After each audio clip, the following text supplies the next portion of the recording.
Hi there, Megan Thompson here with Megan Thompson Coaching, and today we're going to talk all about what to do if it feels like for you that the lockdown has never ended, right? If you're parenting a sensitive child or teen and you just feel trapped in your own house because of your child's big, intense emotions, then this show is for you. Make sure that you're listening in.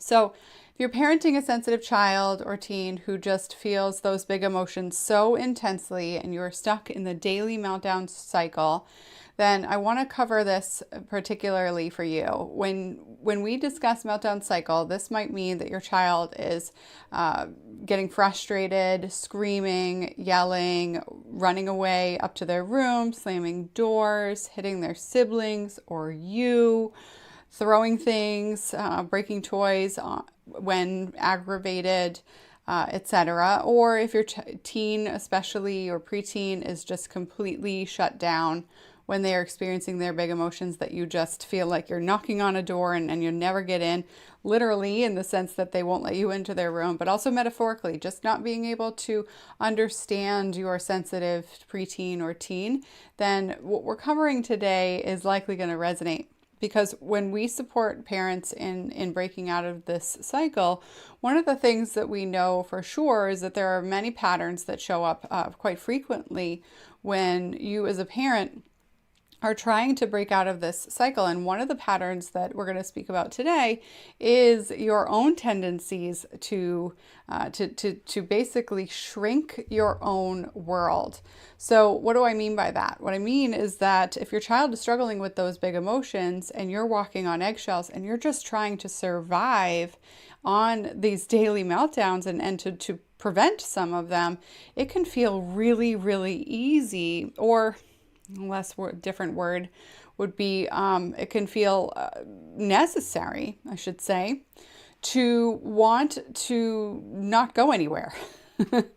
Now, as the conveniences of working from home and living at home are certainly appealing to many of us. If you're an introvert, that might be relevant for you as well.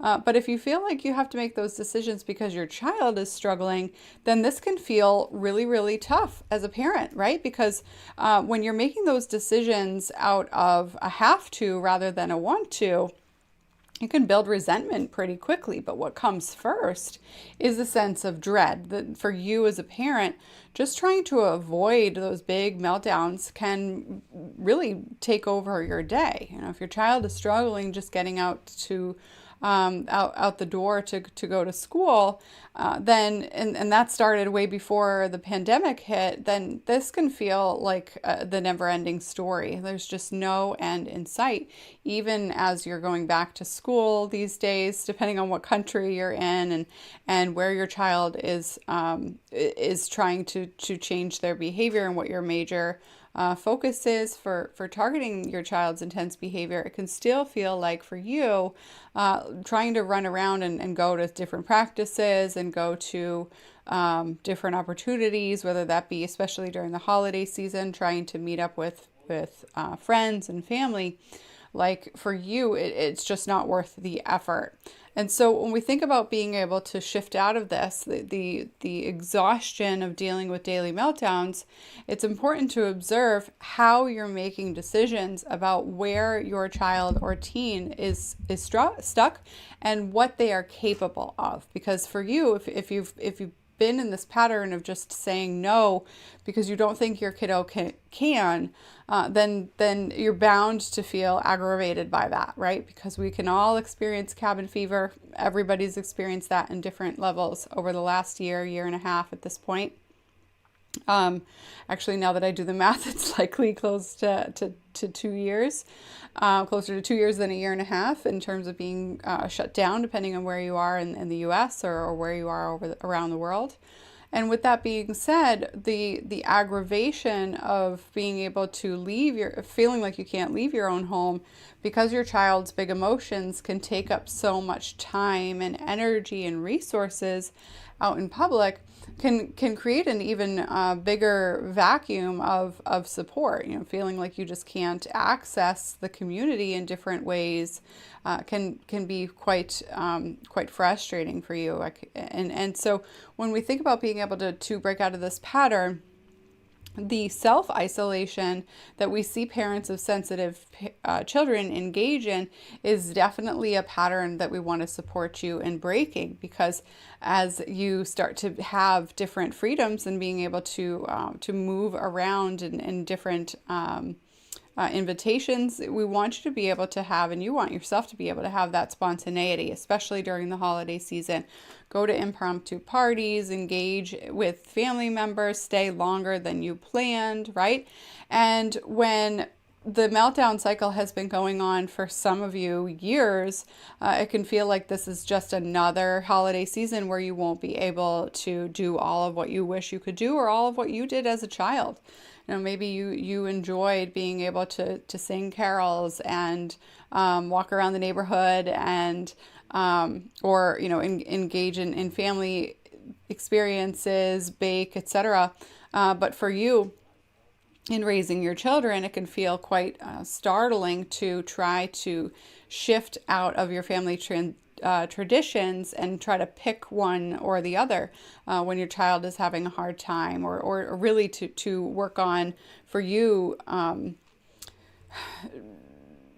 trying to choose which family traditions you're going to do come hell or high water, if you will, right? Parenting a sensitive child doesn't have to mean that you have to constantly make concessions for your child's needs to the point where your expectations of how you want to enjoy your family's holidays have to be completely thrown out the window, right? That's actually a symptom of survival mode, feeling like life won't be any better than it is right now, and you basically just have to react to your child's intense emotions and take it day by day. And when we think about being able to systematically support your child out of the meltdown cycle, you need to be able to notice what your goal is for the holiday season, for being able to notice that you're not contributing to the belief for your child that they aren't capable of managing their big emotions. And this obviously can't be a black or white circumstance, right? It can't be all or nothing. We either throw you to the wolves and tell you to suck it up because life is hard, or we bubble wrap you and tell you that everything will be fine once you're mature. Neither of those plans work, and they're just simply not effective at breaking out of the meltdown cycle. Your child who's highly sensitive already lives in black and white. They already think that everything is awful or everything is awesome, right? So you can't parent them from the same dynamic. Otherwise, you'll continue to stay stuck, because it's highly unlikely that you'll match up and and everything will be hunky-dory. Instead, your child will be running the show. Hence, the meltdown cycle continues, and you start to feel more like your child has got you on a leash and you're walking on eggshells, when in reality, a family dynamic, nobody should be on a leash unless you have a dog, right? Or I guess some people put leashes on their cats. I'm not privy to that, how that works. But let's get real here. What we're focusing is noticing not just the message of who's in charge, right? Your child needs to feel from you as a parent that you know what you're doing and that you have a plan. That allows your sensitive child to feel safe, calm, secure, and capable. And without that, your child feels more in charge of you. And it is incredibly unsafe for children to be in charge of their parents. Even if you as a parent are feeling like you function in every other avenue of your life very effectively, even parenting your non-highly sensitive children, right? But if parenting your highly sensitive child leaves you bereft with feeling like there is no way out of this, there is no end in sight, and you have no idea how to help your highly sensitive child break out of this pattern, that is very difficult for your sensitive child to experience on a daily basis. So obviously they feel very lost, and your sensitive child can feel like they can't trust you to lead them out of that tunnel, that meltdown cycle tunnel. And again, this is also relevant for your sensitive child or teen if their meltdown is an internal experience of just feeling so overwhelmed that they disengage, that they check out, that they're on screens, that they're saying that the world would be better off without them, or that they are retreating to their room and just totally disengaging from the family dynamic. So we think about noticing that for you and for your child, social engagement is incredibly important to maintain in order to maintain effective and a joyful life. Then it's clear to notice that this needs to be a priority for your family. And to do that in a way that is sustainable, right? It's not just because there's holiday season that your child has the expectation that they might get a gift, and that's why they're able to muster up holding it together at a holiday party. Because for you, you know for sure that that's simply not sustainable, but it's also still pretty touch and go. Your child might be trying to hold it together, but heaven forbid they have they get the wrong present, or they receive books instead of a game, and they thought that that's what they were getting, and all of a sudden it's a wailing disaster when they open the package, right? And so I think about being able to support your child. It's really important that you solve this problem swiftly, because highly sensitive kids need to not only feel like their parents understand them, but also that their parents feel like they are capable, and that they do that in the sense and deliver that message in a positive way. What do I say? What do I mean by positive, right? I'm not just saying like, cheer up, Charlie. I don't know if I got that right. Old movies are not my favorite, but this whole buck up Chuck or suck it up energy and everything's going to be fine, sunshine and rainbows. That is not what we're talking about here. Delusional optimism will keep your family stuck, right? Because that same level of expectation that everything's going to be fine is likely the same level of expectation that your child will grow out of their sensitivity that stops you from being systematic. So it's very important to understand that your child is highly sensitive. That is a personality trait. There is no fad to this. It's been designed in the human experience and recognized in the human experience for over 100 years in the field of psychology.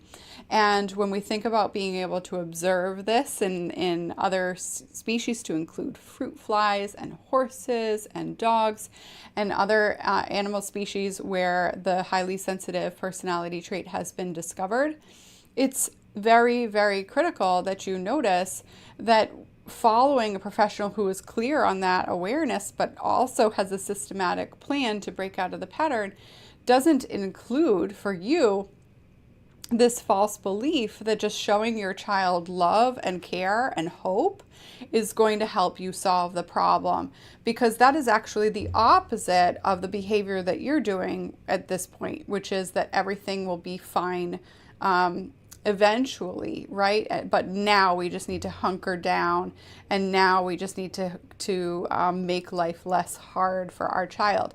That same dynamic that you're engaging in now is very similar to the dynamic that will keep you stuck, but just sounds like it's the opposite.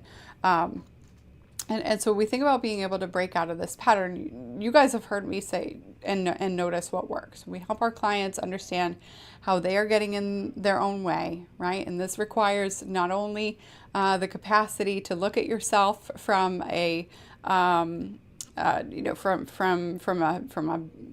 a humble and open way, but also being able to notice that you can receive feedback in a way that helps you break out of this pattern, so that your child can receive feedback and helps them break out of this pattern. Our clients typically identify as problem solvers. We know that you're watching this video or listening to this show because you are a problem solver, right? So when we think about being able to break out of this pattern, It is not just about trying to avoid the meltdown of the day. It has to be related to breaking out of the pattern altogether, right? So let's think about what that means. If your child is constantly coming home with grass stains on their knees, then the solution is not to send it isn't to send them outside in knee pads, right? Or to not send them outside at all. I was trying to not do a double negative, but sometimes I get trapped in that. Hopefully you guys are following me. The solution is to support your child in figuring out either A, how they can wash their jeans themselves, or B, how they can play differently in a way that doesn't ruin their clothing, right? Now, obviously, children are children. I'm not saying your kid shouldn't come home with grass stained knees. Hopefully, you're A-okay with that. But I'm trying to create a metaphor for you that supports you in understanding that the pattern of the problem that you're trying to fix can't be solved from just trying to prevent it. It needs to be two-pronged. You need to be able to prevent the meltdowns in the first place. Absolutely.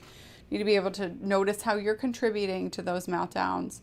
But you also, for yourself as a parent, need to be able to cultivate a relationship with your child where they can accept themselves as sensitive without feeling like their big emotions are bad, wrong, or shameful. And when we break down shame in a way that can be communicated not only playfully but also systematically, then you can break out of the pattern of feeling like those meltdowns come in phases, or you have patterns of what some parents will highlight as a honeymoon phase, where your child is quote unquote good, hunky dory. The meltdowns aren't that bad, and then everybody's feeling fine, or they're not happening at all, and then all of a sudden you have wham bam experiences of meltdowns after meltdowns for weeks, and you're basically just holding it together, trying to prevent those meltdowns until the cycle ends. So when we think about what the cycle looks like for your family, whether it is consistent daily like clockwork, or you see those meltdowns in big long weeks of fury for your child or intensity for your family, then it's really important to understand that cycle hasn't changed. Even if you've tried different strategies, the cycle is still there, then it is still there. That just is what it is.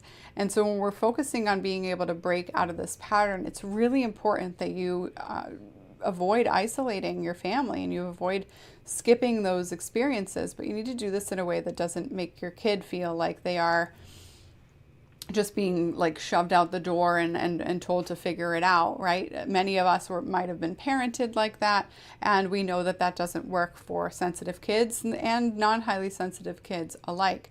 And so one of the things that's important to understand is, while there's no handbook, right? You can't go read a book and understand exactly how you're supposed to parent your sensitive kid. And none of us got that when we signed up to have kids. It's also true that there is a systematic way to break out of the meltdown cycle, and we know how to do that here at MTC. When we teach parents how to break out of this pattern, as I talked about with you, those principles that we teach, the strategy requires you to be able to pace yourself in managing those big emotions yourself and with your child. And you can't manage big emotions if you're trying to keep your kid from feeling feelings. And that obviously is something that happens just by default when you prevent your child from engaging in those negative experiences or experiences that could be beautiful, but you're just worried about taking your chances. So we encourage you to have a pretty clear look at where you're stuck, what challenges you're having in parenting your sensitive child. And taking a look at breaking out of this pattern will require you to notice whether or not you are making decisions in parenting your sensitive child because you are worried about what would happen in the future. Now, it's really, really important to understand that if you're telling yourself or you're telling your loved ones that you can't attend a party or an event or go to a new experience during the holiday season or not, because you're nervous about how your child will respond, then that is a clear indicator that you are stuck in the meltdown cycle. And so we support our parents of breaking out of this pattern. Regardless of how your child is responding to the world, your emotions need to be regulated. And that is something that we are asked, that we teach parents to do. And it's different than trying to keep a lid on a boiling pot, right? I was speaking about this the other day, that one of the focuses that many parents in many experiences think that being calm means keeping it together, right? That's a likely experience that you were told and you were taught in your own childhood experiences. Being calm doesn't mean that you're expected to keep it together 24/7. Being calm, or be a stoic brick, right? Being calm means that you are noticing any emotions that you're experiencing and you are dissipating those emotions and decreasing the intensity and then choosing your own emotions. And that's a skill set that requires cultivation and support. But when we teach our clients this, they not only feel relieved before the meltdown cycle is over, but they also feel way more capable to manage those meltdowns and to recall the skills that they're expected to learn in the moment, right? Because if you're stressed out, you can't recall all of the details of what you need to learn. And so the same thing is true for your sensitive child. They're not going to be able to remember those skills, which is why you're stuck, right? If you're just trying to remind your child to use their skills, or you're teaching them over and over again, and they're not generalizing that intensity, then there's a pretty clear struggle and important piece that is missing in the family dynamic. That your child's emotional experience is one of feeling incapable. Okay, and when your child is not able to persist through challenge, then they are telling themselves that message, and no conversation or convincing is going to prove otherwise. Instead, your child needs to be able to change the way that they respond in a way that is systematic, and you teach your child to do that, because parents of sensitive kids are the change agents for their children.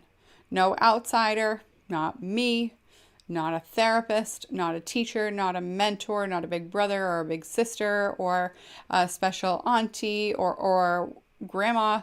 Doesn't matter. No one else but the parent-child relationship is the catalyst for shifting the meltdown cycle for parents of sensitive kids. Okay, which is why we do what we do here at MTC, because where you're stuck and understanding where you're stuck requires an adult understanding of the bigger picture. Highly sensitive kids cannot zoom out to the bigger picture. Children in general can't zoom out to the bigger picture. That is simply not something they can do systematically and frequently, which is why adults need to help highly sensitive kids break out of this pattern. And so if you're consulting with professionals, or you're learning, or you're trying to work with your child directly without a system in place, this is likely why you're continuing to stay stuck, and why you're being told that your child just isn't ready yet to be able to manage their big emotions in public. You know, whenever our clients work on this challenge, we never tell parents to stay home and to avoid problems or to dance around the subject. Instead, we support parents in understanding their expectations and how their child can grow step by step in these new experiences. So when we think about being able to make these shifts and do this in a way that is efficient but also repeatable, you need to be able to follow a plan, right? And because if your child's not able to follow a plan to manage their big emotions, you need to be the one to contribute to that skill for them to build. Okay, so as a result, once you break out of this pattern, what happens? You are no longer letting your worries make decisions for you. Instead, your certainty makes your decisions, that you can handle any challenges, that your child no longer runs the show. And that, as I've mentioned in previous shows, that is not only freeing for you, but also feels safer for your child. Okay.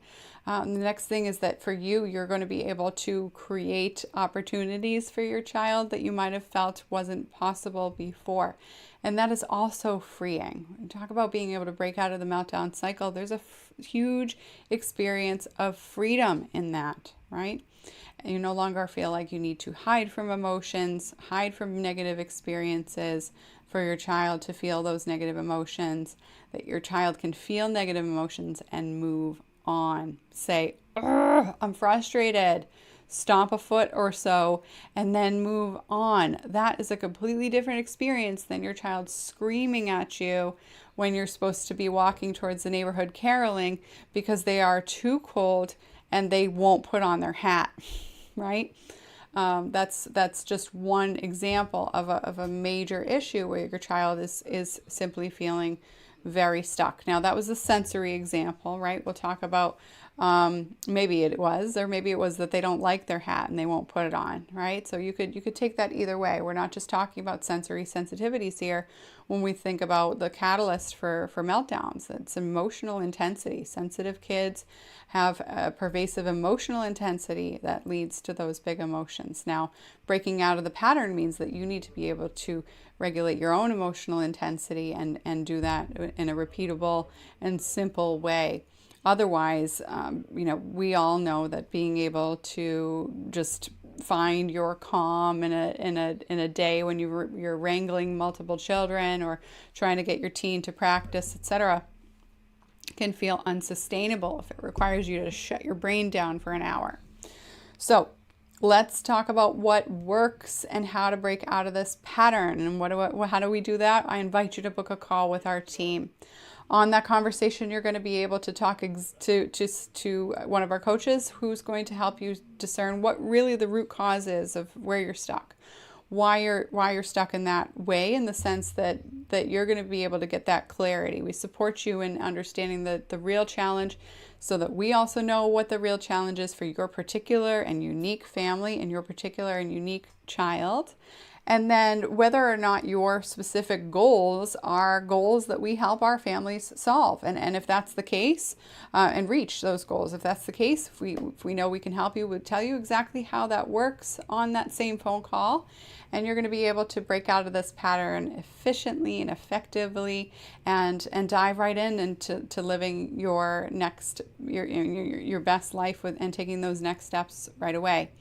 If we feel like there's a more efficient or effective way to break out of this pattern, or if it's just simply not a fit because what we do isn't the expertise that you need, we will teach you exactly what you need to do to break out of this pattern. So that conversation is a win-win, right? It's very important to us that the results that we continue to perpetuate with our clients stay that way, right? We have a 98.9% success rate for our clients, and that is something we pride ourselves in, because the families that we work with are perfect for what we do.